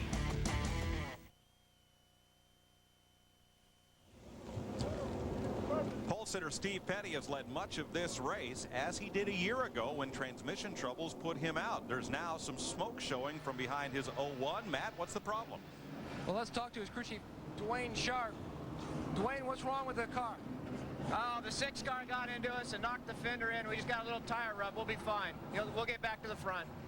Well, his car is on pit road. The crew is working on the race car, going around to the right side. Officials are pointing to the right front. The NASCAR official is pointing to the right front of the car.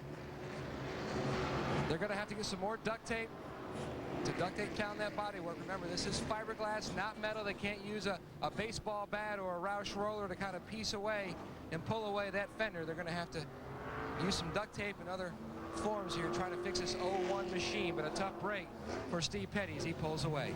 Well, he's still on the lead lap. And I know that official's doing his job, but, I mean, give me a break. You got cars out here with stuff flying off of them all over the place, and this guy's car looks pretty good. I think might ought to let him go. Has 2 doors, 4 fenders, a nose, and a tail. So these cars got a little sheet metal that flop around on them. I don't think I'd worry all that much about that one. He's definitely got a lot more than some of them. He comes back out in 25th place. That's how many cars are on the lead lap. Yeah, how about this guy? That may bring him in, let him sandy it up a little bit. Or this one. Daryl, it's like when the radar cop pulls you over. Why don't you pull all those other guys over? Because I pulled you. That's right. Make an example out of it. Or this guy. Oh, for Pete's sake. He's still got his brake hoses up there for his cooling and I don't think now you need them, really. I think with no hood, no fenders. That's Scott Busby, 73. These cars look like they've been running isolate. Yeah, on the little 5th mile bull ring. Little full ring up there. On the figure 8. Whoever said road racing was easy? Can be a lot of fun. Fenders? You don't need no fenders. Yeah. All right, we'll be back with the Feather Light Southwest Tour for the restart after this. This is an obvious waste of electricity. But there are probably a few things you're doing that aren't exactly helping during this power emergency either. Like not turning off the stereo, computer, and TV when you leave a room, or bothering to flick off those lights. If we all did just that, it would help out a lot.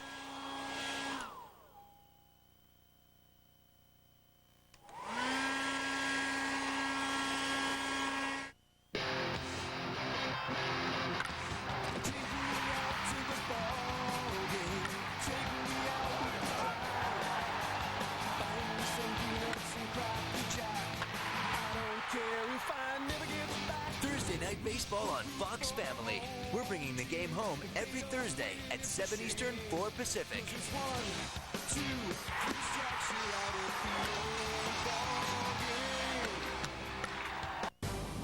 News World International, the first and only 24-hour international news network. Top stories every hour. More violence rocked the American capital. The latest in sports, business, weather, and entertainment. Plus, unedited foreign newscasts from 7 of the world's top news broadcasters. World stories, world perspectives. Only on News World International.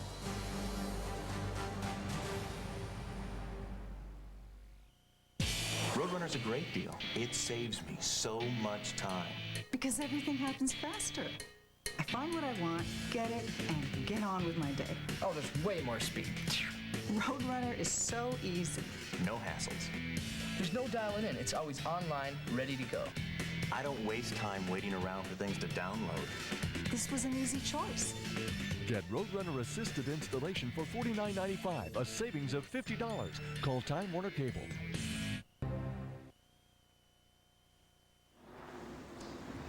Getting set for the restart, Mark Reed over Ben Walker. Now, Jim Pettit, one of the cars with damage, being worked on behind the wall. Dick Berggren. And we can give you a real good anatomy on one of these cars as Goat, my cameraman, takes a quick run around because Pettit's car has shed virtually all of its sheet metal and sheet plastic. What happened to you out there, Jim? It looked like the 28 car and 81 car had something going on between the two of them, and I was watching them because they were really not cutting each other any slack at all, and it's just too bad, you know, because we had a pretty good car here. The Hall Canyon Ford was just awesome today for us, and we don't have a whole bunch of road track experience, so it's just really sad because I feel we should have been in the top 10, no problem. Them guys just had something going on between the two of them. We got caught up in it. You're doing a good job. We'll see you next time.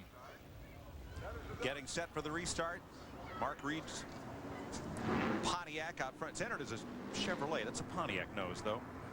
Oh, well. Well, it could be a little of both, depending on how many times he's knocked the front end off of it. Nelson's second place car did not get a good restart, but here they go up toward turn 1 and up the hill. For more on that second place car, here's Steve. Well, Mike, Ben Walker in the 35, he stopped on lap 23, and you hear of teams changing 2 or 4 tires, right sides perhaps versus left sides. Ben Walker changed rear tires, both rear tires on lap 23. And that's not a bad move here. I mean, I want 4 on my race car in the road course, but we've seen the pit crew struggling, and the 2 rear tires, they're the ones that's hurting for forward bite, how they bite into the racetrack on acceleration going through the gears off the corner. And the other thing there, and I know you know this, is the stagger. Got to keep that stagger consistent, you know, and that's how they do it with changing both rear tires. You put on a set that's 1.25 inch stagger, you want to go back with a set that's 1.25 inch stagger. You need to keep it consistent, keep the handling on the car. And that's a big deal about bias tires. They cut down easily, hard to maintain stagger. Riding with Engelbright, the Wonder Bar Cam. He's presently in 8th place, working on Bob Lyon, the 44. And for the lead, 35 Walker closed it right up on the 04 of Reed, entering turn 11. But they just get so squirrely up there. There we go. There we go. And their 70 car went with them. Augie Vidovich Jr. And there goes the 70 of Pursley. This is going to be a big one. And it's going to bring out another full course caution. Now these cars are pretty much in harm's way right here, and they can't get out of the way. Pursley, a contender who ran up in 3rd place for much of the first half of the race. There's 87, Bernie Lamar. The left front on that is not going anywhere. No, that thing is damaged big time. Pursley was in the top 3, and remember, had that cut left front tire, had to pit on the green. He's been back in the back ever since. Just coming up out of that corner, you know, and like when he shifted gears, probably went from 1st to 2nd gear, back end broke loose, spun around right in front of these guys, and nowhere to go. Boy, Craig Rodman, number 2, got a lot of damage in that one. I mean, that's very narrow down through there. There's not a lot of room. There's concrete barriers on both sides of him. Cool, that flame's coming out of that 87. Here we come off the corner. Little bump, and then around it goes. Bam, bam. There's Rodman, and there's the 87 of Lamar. Well, you know, that 59 car just snapped around as if almost either got nudged or something broke. Nowhere for these cars to go. Pursley right there in the middle of the racetrack. Now that racetrack looks very wide, but when you're coming out of turn 11 at a full head of steam, everybody's right out toward the wall if they can, and hard to get checked up there. Now they're coming around to the caution. Pace car has picked up the leader. 6th full course caution of the day. And you see all the debris that's on the track that they're kicking up, and that's a concern. Pick all that up on your tire. Sometimes it gives you a false reading and you think you got a flat tire. That can even cut one of these bias tires down. So you need to avoid all that you can as often as you can. 20 laps to go. Snap-on Tools 200. As you watch this one unfold from Jim Engelbright's Wonderbar on board. He makes it through, and we'll be right back. Going to a game this weekend? Say hello to the $5 hot dog, the $20 parking spot, the $100 seat, the $1 billion superstar. Time to discover Hollywood Park, LA's affordable sports alternative. This Sunday, come out to watch the Hollywood Gold Cup, play the $1 Million Guaranteed Pick 6, and go home with the first ever jockey bobblehead doll, Hall of Famer Chris McCarron. And it's yours free Sunday at Hollywood Park, an official no lighting zone. For the Los Angeles Lakers, it was back-to-back and better than ever. I don't believe what I just saw. Join the Lakers celebration with Sports Illustrated's NBA Champions Pack, featuring the thrilling official NBA Finals 2001 video, plus this Sports Illustrated hardbound commemorative. This individually numbered classic captures the Lakers championship run. Both are free with your paid subscription to Sports Illustrated. Your free video features exclusive footage of the star-studded Lakers championship season. And slam, dropping the sledgehammer. It's all free with your paid order of 55 issues of Sports Illustrated for only $1.64 an issue. Save 45% off the cover price. This great Lakers championship hat is also free when you use your credit card. Designed exclusively for Sports Illustrated, it's adjustable and fit for a champion. Call now and get all three free. The Champion Lakers and Sports Illustrated. You can't beat them.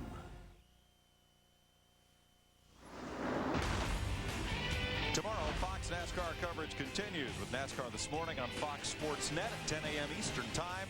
The NASCAR Busch Series from the Milwaukee Mile on FX at 1:30 Eastern and NASCAR Victory Lane to bring you home at 9 p.m. Sunday evening on Fox Sports Net. The 70 car behind the wall. Let's go to Matt Yoakum. Greg Pursley has climbed from his beaten and battered number 70 machine. What happened, Greg? Looks like the 59 car kind of lost it in front of us coming out 11 there, and it's right there. We're just a victim of circumstance. StarNursery.com, Oakley sunglasses, one-day paint body. Monte Carlo was awesome today. The crew did a great job. We made an early pit stop, came in, got our tires, got our fuel, and we were just trying to work our way up there, you know, being careful and everything, trying to be there at the end. I think we would have been there, but that's what happens. That's racing. Pursley won at Irwindale last year in his first full season on this tour. No pit stops among the leaders. Just under 20 laps to go. Steve Burns. Mike, it could be bad news for the number 35, Ben Walker, the second place car. He thinks he has a tire going flat as they're headed to the green flag. 20-year-old rookie running in second spot. Here we go. Green. He does. It's the right rear tires down. Bad break for Walker. Let's see if the field can get by him without incident. He's just he's going to try to limp it back home, and it's going to cause trouble right here. He can't get up to speed. He's got all the field coming behind him. Oh, yeah, it's a big bottleneck, and he's all over the place. And costly for Rodman in the 2 car, but he finally gets by. There goes Pickett. Pickett's making some good moves right here, taking advantage of this situation. And now he gets pretty well out of harm's way. But what a tough break for this 20-year-old rookie who had a great run going here. Oh, yeah, right up there in second place. And, boy, if he could have just caught that before he took the green. But, guys, he did a good job keeping it to the best of his ability out of the rest of this field. He had the whole field coming in. Oh, yeah, and with a flat tire on the right rear there, the car's just very uncontrollable. Trying to get up enough speed to get out of the way. My gosh. And because he was the second place car and he log jammed the field behind him, Mark Reed is now just taken off. I mean, he's got over a second lead. Yeah, it's the biggest lead we've seen all day. How about Greg Pickett? Watch for Pickett's blue 86 to come through. He's really climbed up through the field after getting involved in a spin at turn 11. He's up to 9th place on the restart. Yeah, the Pickett man's making some good moves. There's Engelbright, number 20 on the inside. Here's Matt. Mike, less than 20 laps to go, but the driver of the 20 car, Jimmy Engelbrecht, is hoping for a payday in more than one way. He told me this morning this will more than likely be his last Southwest Tour event. He's hoping to secure a full-time Truck Series ride in 02, and he was hoping to sell this car at the end of the day.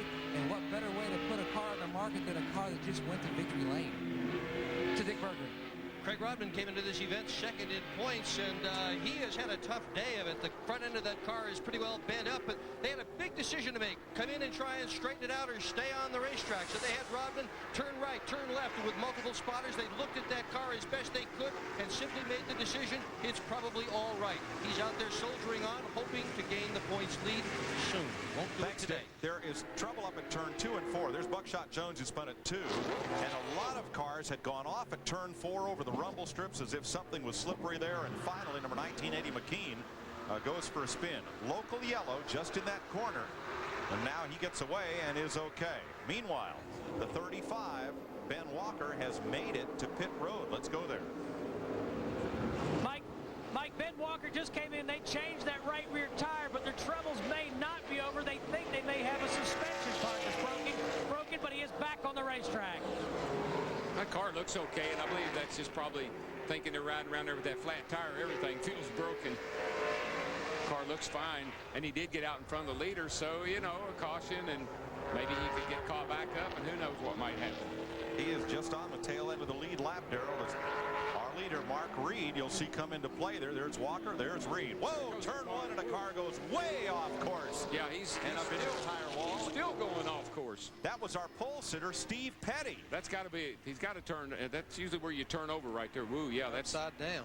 He came off of there at a really high rate of speed. You're carrying so much speed at that area of the racetrack. Darrell, you've been back on the throttle all the way since you got off of turn 11. I mean, you're carrying, that's one of the fastest parts of the racetrack. Yeah, I'd like to see him come and start doing a little moving there. That car went way up the hill in the grass and then slid back down. But Petty, that's all full throttle all through there, as Larry points out. Yeah. And I don't know if something I see a little movement right in here, but, you know, he's hanging upside down in there. He's going to have some help. And this will slow the field under caution yet again. Our pole sitter, Steve Petty, who last year led 17 laps. And there he is. He's okay. And that shot, we've put it right side up for you folks, but that's upside down. He's holding on to the roof up here. Kind of reminds me of holding on the grass so I won't fall out of the yard sometime. You just got to be careful when you undo the belts. Right now he's strapped into that seat. And that's what's keeping him off the ceiling. Before we've seen more cars turn over right there. A lot of Winston Cup cars have gotten over in that particular area right there on a number of occasions. Darrell, that's the second fastest part of this racetrack, coming up through there where you start. And you'll see it right here. Watch this thing come off the racetrack. High gear, wide open.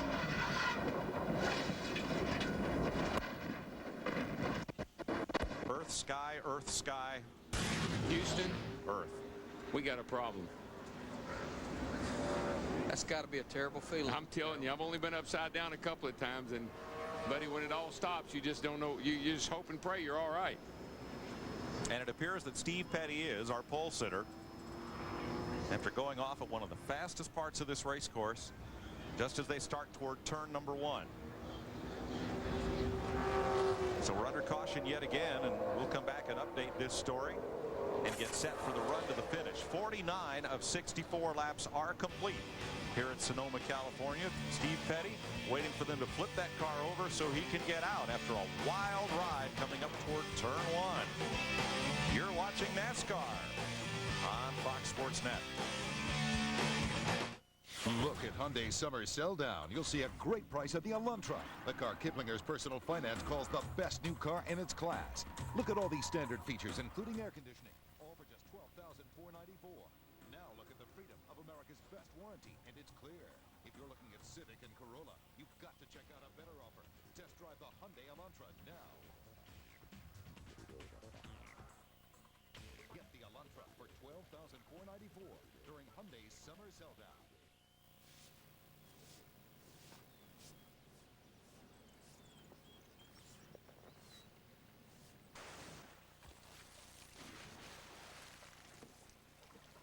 seen him do that trick before. Does it sting? Nah. Talk about your bad luck, though. Hey, let me get you a refreshing Mike's Hard Lemonade. I'd much appreciate it. A hard day calls for a hard lemonade. Make it Mike's. This minivan got periodic transmission checkups at AMCO. This one didn't. Come to AMCO and get our comprehensive external diagnostic service free. We'll check the level and condition of your transmission fluid, the exterior controls, and give it a test drive. This convertible went to AMCO and drove happily ever after. Call 1-800-GO-AMCO for your free transmission checkup. Borrow your weed whacker? It's in the garage. Do you have a chainsaw? Lawnmower? Snowblower? It's in the garage. Even with more power, more cargo room, and the industry's first power liftgate, Chrysler Town & Country EX, at under 27 grand, costs less than Honda Odyssey EX. Word of the pepperoni? No wonder people can't wait to see one for themselves. Buy or lease now at your California Chrysler and Plymouth dealer. Welcome back to Sonoma, California, where pole sitter Steve Petty, trying to work his way back to the front, went full throttle off course toward the entrance of turn number 1.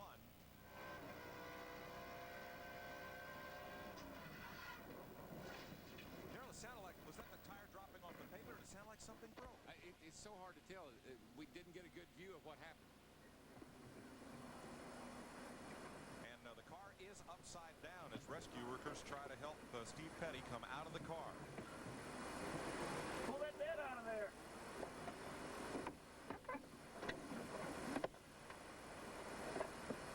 Grab my seat. Hold on. Grab my seat. Hold on. Okay, come on, grab. Let's go. Right. Okay, bud. Yeah, pull me out. Go. Pull. Pull. Watch my right shoulder. Pull. So Petty taken in the ambulance to the track care center, and we see the helicopter running from the 76 Skycam. Petty complaining of right shoulder injury. Looks like it's going to be airlifted out of the course to a nearby hospital. Another tough break for the Baypack team. 2 of their cars torn up in this race. 11 laps to go.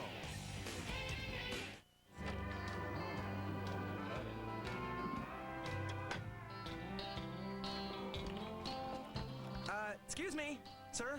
I'm kind of in a hurry, and boy, am I thirsty. Move along, pal. We don't want any trouble. Look, it says outside that you serve hot dogs. We do. Wiener Schnitzel, America's most wanted hot dog. Come in today, and you can get 2 of our delicious original hot dogs for just $1. It's here, waiting for you. Inside is unlimited strength and power. It builds confidence and reshapes your body. It can change everything. This is Bowflex, an entire gym in one easy-to-use machine. So powerful, it delivers over 60 health club quality exercises with up to 410 pounds of resistance, all in the convenience of your own home. Strength training with Bowflex is so effective that we guarantee you'll get the results you want in 6 weeks or less. And you can own one with no money down and payments as low as $33 per month. Bowflex is real. The results are real. The question is, are you ready for Bowflex? For a free video and brochure, call or go online at bowflexdirect.com. Do the research, listen to real customers, then place your order online and get started. Bowflex. Who said change isn't easy?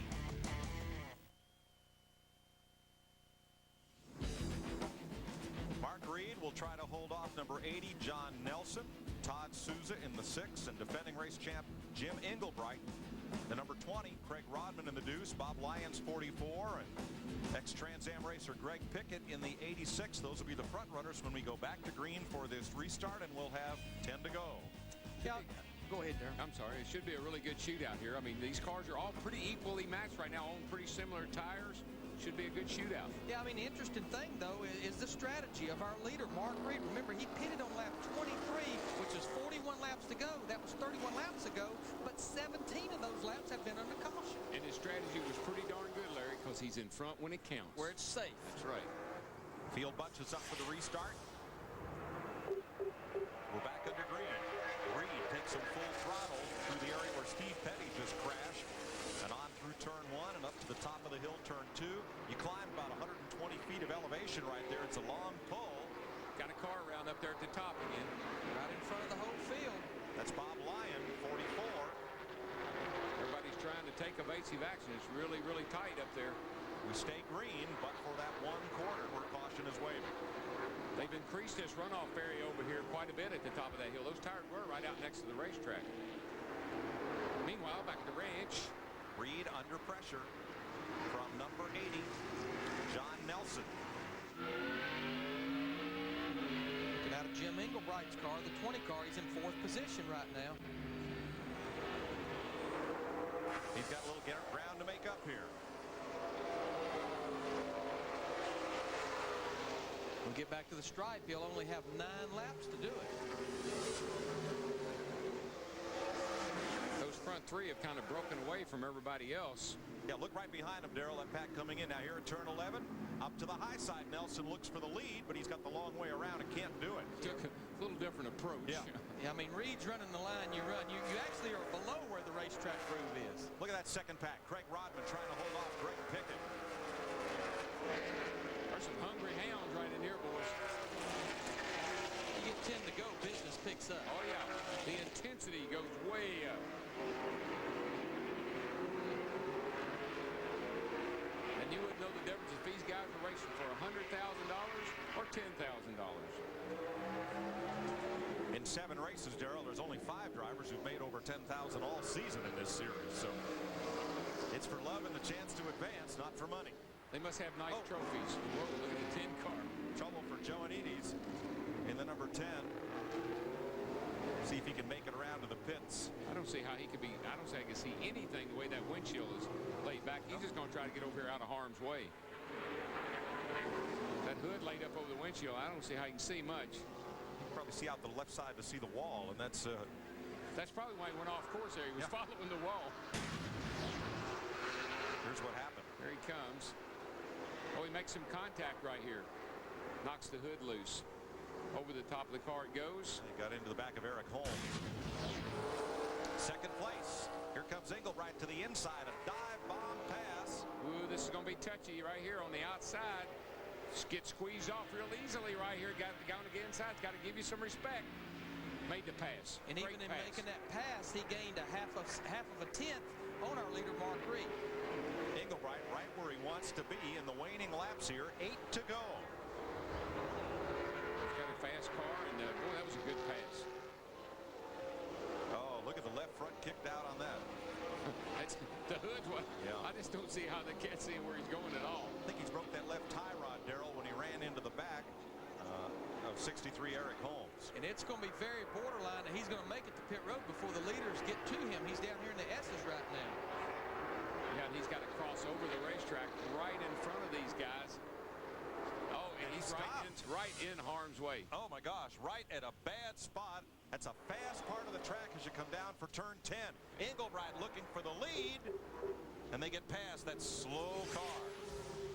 Full course caution is out, so they can go pick up the number 10. But this group will race back to the caution right here. Here they come down into turn 11. Englebright on the outside. Reed's going to hold the bottom, but look at him right there on the crossover. He tries to get the bite off the middle. Couldn't do it. And Reed holds the lead to the caution flag. That is the 8th full course caution of this race. Rest of the field comes around to the caution, and they will set up for what should be a 6 or 7 lap shootout. If only your house could talk, what would it say? I was once the queen of the neighborhood, one of its finest Victorian houses, and now I'm going to be again. Only Lowe's has American tradition paint. Colors so authentic, so durable. The National Trust uses American tradition to paint some of the country's historic treasures. It's It's amazing what a little paint will do. Lowe's, improving home improvement. American Tradition Paint was recently rated Best Buy by a top national consumer magazine. Every move, every story, every weeknight. Did you see that? That's a classic. Oh, you believe This is totally NASCAR. This is Fox Sports Net. Totally NASCAR, your exclusive destination for all that is NASCAR. Look at Hyundai during our summer sell down, and you'll see the Santa Fe, the new SUV Consumers Digest named a Best Buy. In a 40-mile-per-hour offset crash test, it was also named Best Performer in Class. And a leading consumer survey has rated Santa Fe best in class for vehicle satisfaction. Santa Fe also comes with the freedom of America's best warranty. Does all this make Santa Fe the best new SUV out there? Better take a look for yourself. Test drive the best new SUV, the Hyundai Santa Fe. Roadrunner is so easy. They made high-speed online simple. You just point at what you want, click. And you got it. Couldn't be easier. I'm no computer expert, but I'm good at this. It's really simple. To play a movie trailer, you just hit the play button. It's so easy. Roadrunner is all about easy. Get Roadrunner assisted installation for $49.95, a savings of $50. Call Time Warner Cable. Welcome back to Sears Point. We're getting set for what should be a 5-lap sprint to the finish. However, series rules require that races end under green, white checker. So if it stays green, it'll be 5 laps. If it goes caution, it could be more. Mark Reed, in his 4th start this season, 3rd at Vegas, 5th at Irwindale, and 11th at Irwindale, looking for his 5th career win, defending champ Jim Englebright right on his bumper as we go for the restart. Here we go. And what you got to watch for is the cars that may have gone over debris and got a slow leak, tire going down, debris on their tires. Got to be on your toes here, boys. Like the 2 car, Greg Rodman in that black car, he's trying to get a jump on the outside, but he's going to fall in line as they head up the hill. The Trans Am vet Greg Pickett, 86 right behind them. The front 5 get a little breathing room going up the hill. 5 laps to go. Pickett looking the inside there. He couldn't make the move. He had a notion to going up the hill. Couldn't quite get it in there.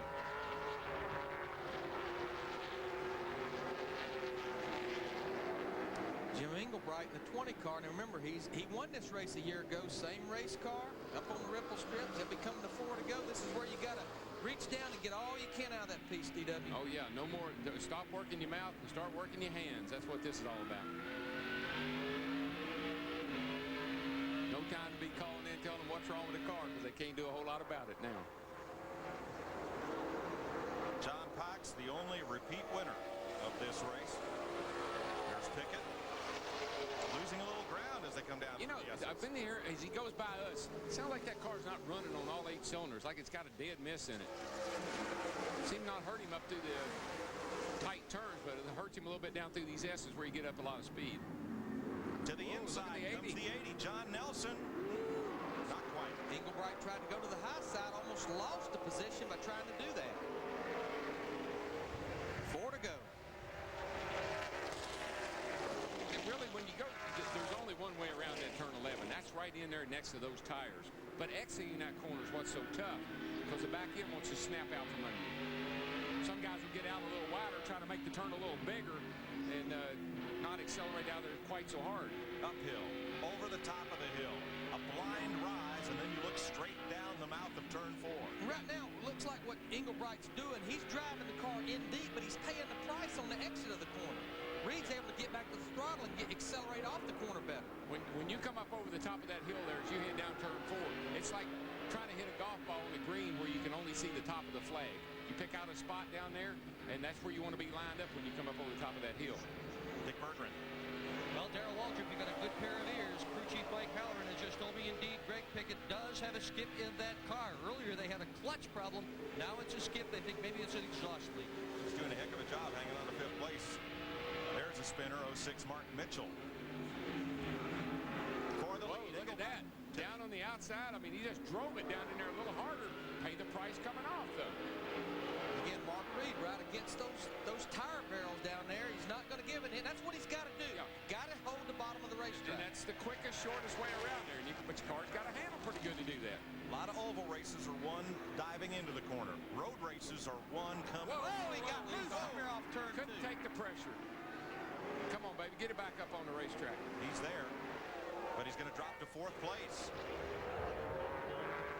He did a good job of just hanging on to it.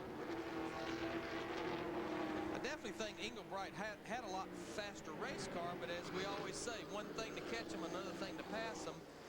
Got Reed out of shape up there. He got loose up in turn 2 and drove by him. I think he was distracted. Again, it's really difficult to do. Nelson right there. A lot of spins around the course. Number 7 goes around. Frank Moronsky Jr. He had help. There was contact from another car that sent him around. Yeah, if you could see the whole course, folks, there's dust everywhere. Yeah. There's cars running off everywhere. We just can't show all of them to you.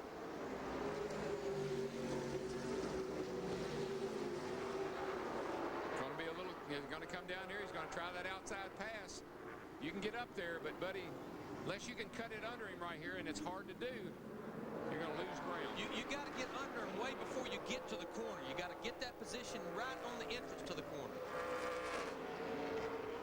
You can go in on the outside of a guy there, and if he happens to shove up a little bit and your car's good enough to turn under him, you might be able to take his line away, but more likely you're just going to lose time. For more on the leader, Dick Bergman. Jim Engelbright has several spotters around the racetrack coaching him along. None is doing a better job of being a coach than his wife, Valerie, who every once in a while just tells him what a good job he's doing. Keep it going, she'll say. And she just said it again, Mike. And there is the distance from Engelbright back to the 2nd place car, John Nelson, number 80. Let's show you how Engelbright got the lead. Turn 2. He just took him up the hill, stayed on him, took him up the hill, put a little pressure on him, and he ran off the course. Mark Reed did. I mean, there's no question, Darrell. As you mentioned a while ago, loss of concentration, overdrove that corner, got off the racetrack. But you cannot look back. When you start looking back, you're losing time. You ever been racing with somebody on foot and turn around and see where they are? They go by you on the other side. Race over. Moronsky has spun again at turn 2, and this time he's not able to get going, and we may get another yellow. Right now it's just a local caution at turn 2. That car's pretty well off the racing surface. Right now the white flag's going to be out for Jim Engelbright. Here's his crew. They just need to tell him, be smooth, Jim. Hit your marks. Don't look back. Looking for 2 in a row at Sears Point.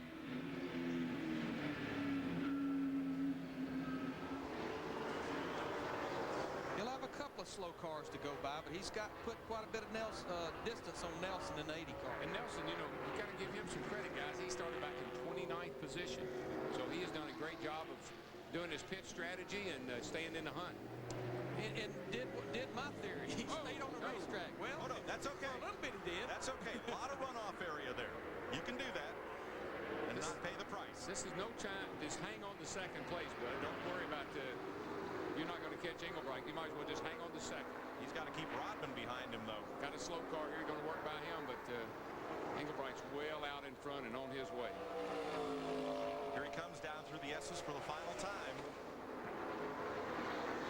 Nelson still 2nd, Rodman 3rd, Reed 4th, and Pickett 5th. Pickett's done a really good job today, guys, and particularly here late in the race with that thing running the way it is. Turn 11 for the final time, and Jim Engelbright is going to pick up his 7th Southwest Tour career victory. Look at this, back for 4th place. Reed almost got it away from Rodman. Not quite. Engelbright, the winner. Happy crew celebrating our Jelly Bellies. Nelson 2nd, Rodman 3rd, Reed.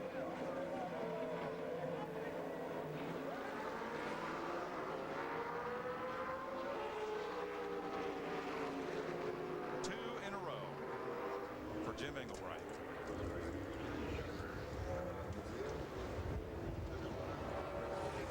And I believe Kenny Shepard got past Greg Pickett in turn 11 for 5th place at the checker. Yeah, Pickett's car was just getting slower and slower all the time, so that's possible. Last year, Engelbright passed Greg Pursley with little more than a lap to go to win. Today, he pressures Mark Reed, and Reed makes a mistake coming up the hill to turn 2. He's just on the back of him, and I'm sure Reed looks back right here, and he just loses a little concentration. Car gets loose, and again, he did a great job of not spinning that thing all the way out right there and losing a lot of positions. From Englebright's on board. Well, when you're running second, racing the leader, and he does that, it's a beautiful thing. He had to be close enough to capitalize, and Englebright was.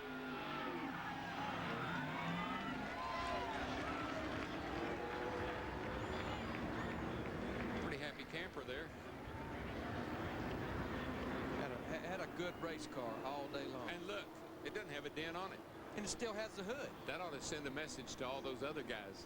Keep all your fenders on there and everything where it's supposed to be. You might have a shot at winning this thing. Definitely a method to that madness. There is. That was always my philosophy at Martinsville. Yeah, he's signaling us from the Wonderbar onboard camera. Well done for Jim Englebright.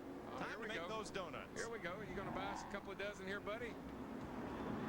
All kinds of room to make donuts here.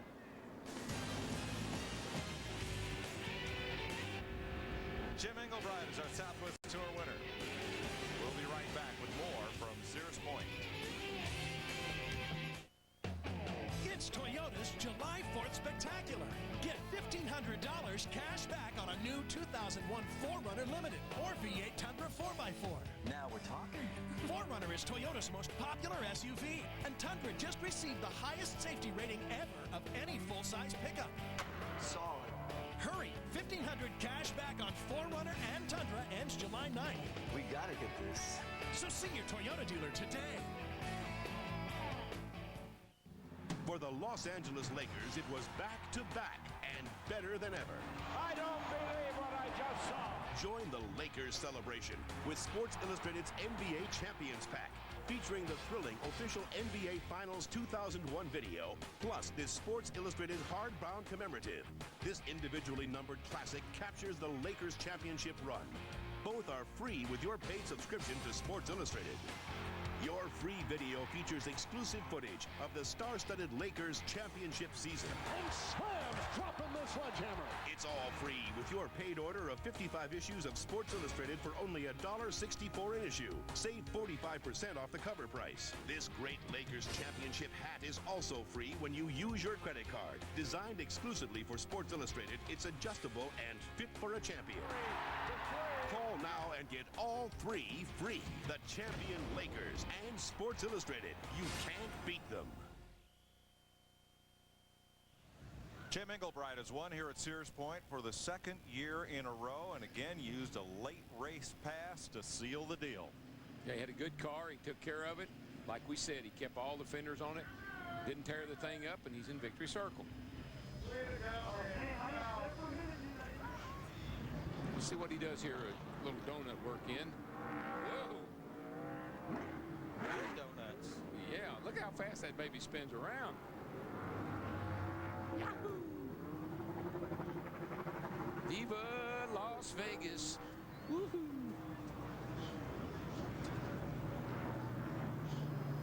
Well, bias tires make a lot of smoke. They do.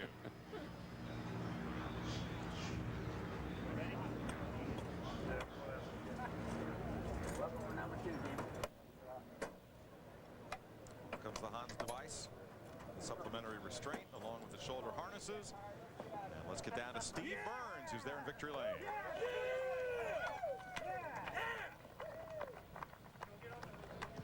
Jim Englebright, tell us how you won the race. Wow, man, you know, I just had an awesome race car all day. Rodney Hager's my crew chief, and he's just the man, I'm telling you. And my crew, we pitted under green, and they didn't let me down. They did a great stop, got me out, and then we just kind of bided our time a little bit, and I don't know, Mark was pretty strong right there at the end. I didn't think I was going to get him, but, you know, I'd like to say hi to Mike Kankey. Mike was thinking about you all day, bub. Get well, speedy recovery. How important is it for you to win here? You grew up near here, live near here, a hometown victory of sorts. Well, you know, I really can't even put it into words. You know, I got my sponsors up there, Jelly Belly and Wonderbar, who have supported me for many years, and this win's for them. 2 in a row. You know, I mean, God, I tried like 7 years to win this darn thing. Now I've won it twice in a row. So maybe I figured it out. I hope. Congratulations, Jim. Let's go to Matt Yoakum. Well, Steve, Mark Reed pulled some pit strategy, nearly pulled off the win.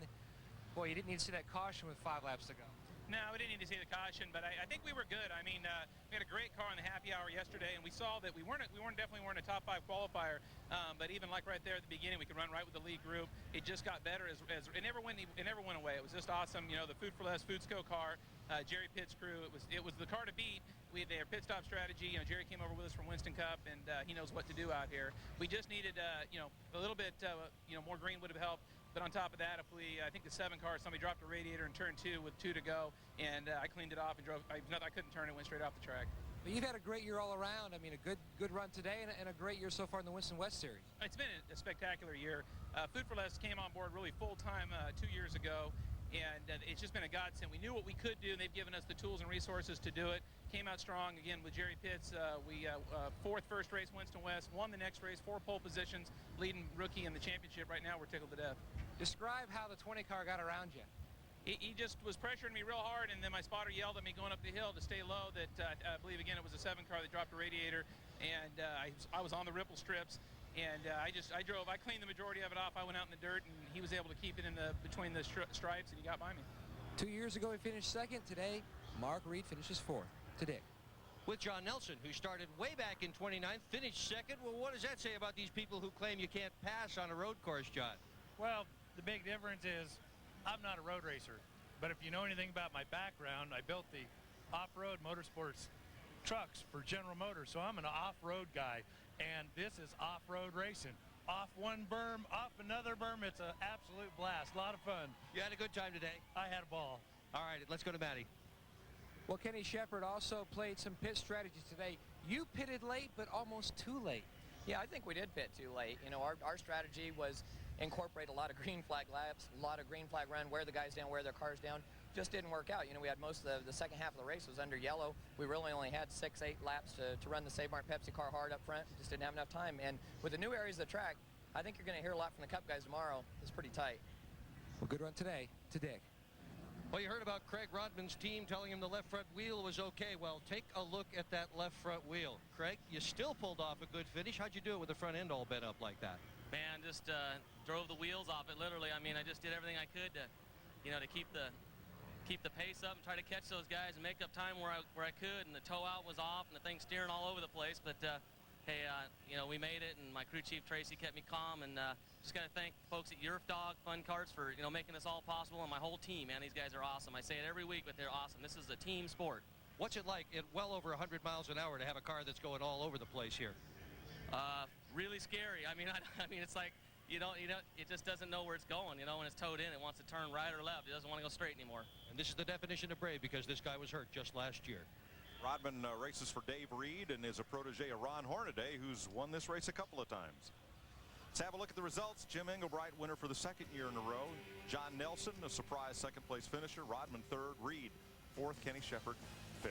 Now, Rodman came into this race 2nd in points behind Mike Kankey that you heard him talk about. Of course, Mike hurt in an accident here in qualifying the other day, had shoulder surgery. And Rodman still will not take the points lead, though, because he was 195 points behind Mike Kankey.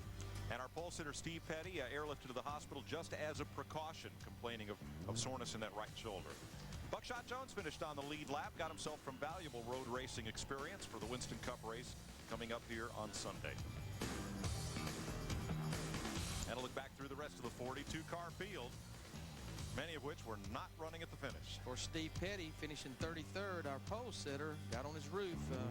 Really tough accident. We'll be back to Sears Point Raceway in Sonoma, California. This is the NASCAR Featherlight Southwest Series on Fox Sports Net.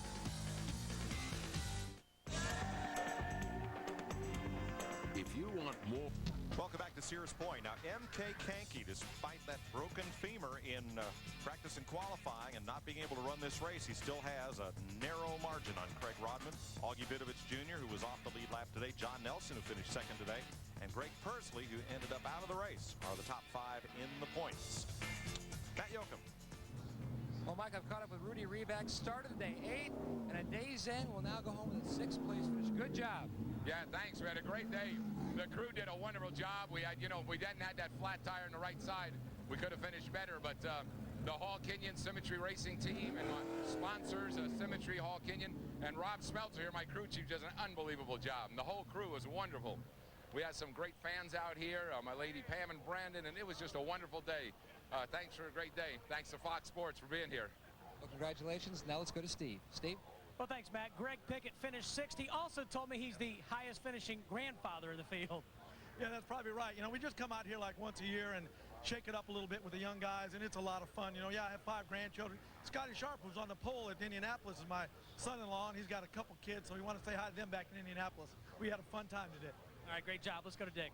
Big dent in the side of David Pook's car. How'd that get there? How'd you finish? Well, we don't know how we finished. We know we were up to 16th spot from dead last. We had a radio problem, had to come in the pits and start last from qualifying 7th.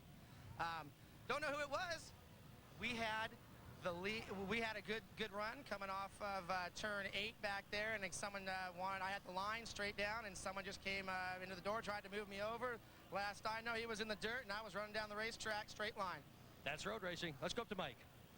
Well, it was a fun show, and it's fun to see these fellows who aspire to Winston Cup racing get a chance to run on a Winston Cup road course and beat the course up a bit. Today, though, I think, but for Jim Englebright, the course won. Well, the most exciting thing for most of these guys is they can go home and tell their buddies, I raced on the track at Sonoma.